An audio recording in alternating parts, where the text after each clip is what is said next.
মঞ্জিত ব্লগৰ আন এটা নতুন ভিডিঅ'লৈ আপোনালোকক স্বাগতম জনাইছো। আজিৰ ভিডিঅ'ৰ বিষয়বস্তুৱে মানুহৰ মন মগজুক চুই যাব।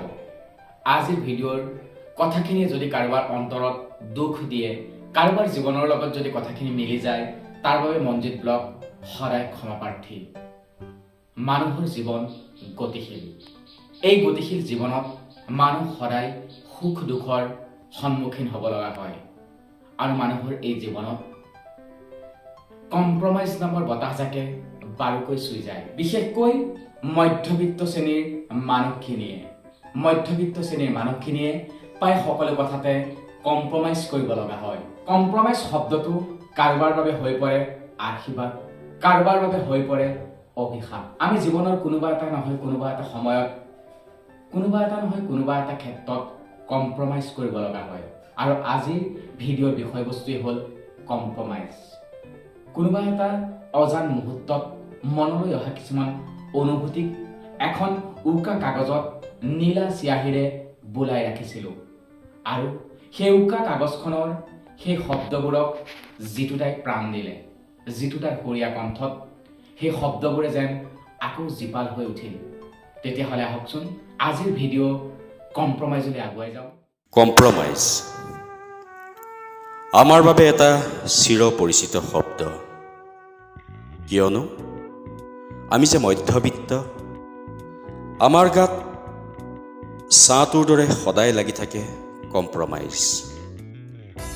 আমাৰ বাবে আশীৰ্বাদ নে অভিশাপ নাজানো, তথাপিও সকলো কথাতে কম্প্ৰমাইজ কৰোঁ, কিয়নো আমি যে মধ্যবিত্ত। পুহমহীয়া থেতুৱৈ ধৰা ঠাণ্ডাত মোৰ যে এটা জেকেটৰ বৰ প্ৰয়োজন আছিল, কিন্তু ভাইটিৰ যে ডিগ্ৰীৰ ফৰ্ম ফিলাপটো আহিল, দেউতাৰ দৰমহাৰ টকাকেইটাৰে দুয়োটা কাম নোজোৰে।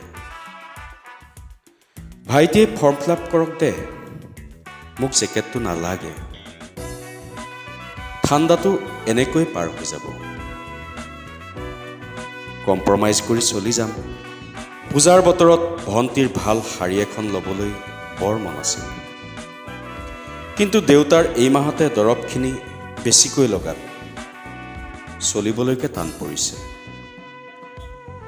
পুৰণি শাৰীখনেৰে ভণ্টিয়ে পূজাটো পাৰ কৰিলে, কাৰণ আমি যে কম্প্ৰমাইজ কৰি চলিব জানো। এখন ভাল দামী শাৰী, এটা ভাল দামী চাৰ্ট সকলোৰে প্ৰিয়। এইবাৰ বহাগ বিহুত মা দেউতাই ল'ম বুলি ভাবিছিল। ভাইটিৰো স্কুলৰ ফিজ দিব লগা হ'ল। মা দেউতাৰ শাৰী আৰু চাৰ্ট লোৱা নহ'ল। ল'ৰাটোৱে মন দি পঢ়ক, বিহুটো এনেকৈয়ে পাৰ হ'ব। ল'ৰাটোৰ বাবে এইখিনি কম্প্ৰমাইজ কৰিব নোৱাৰিম জানো? তাৰ ভৱিষ্যতৰ কথা আছে যে। দেউতাই যে তাহানিৰ হিৰ' চাইকেলখনেৰেই চলি আছে। মৰাপাত কেইডাল বেছি নতুন চাইকেল এখন লোৱাৰ কথা ঘৰত আলোচনা হৈছে। ভণ্টিয়ে যে নতুনকৈ কলেজত নাম লগাব লগা হৈছে, দেউতাৰ চাইকেলখন লোৱা নহ'ল।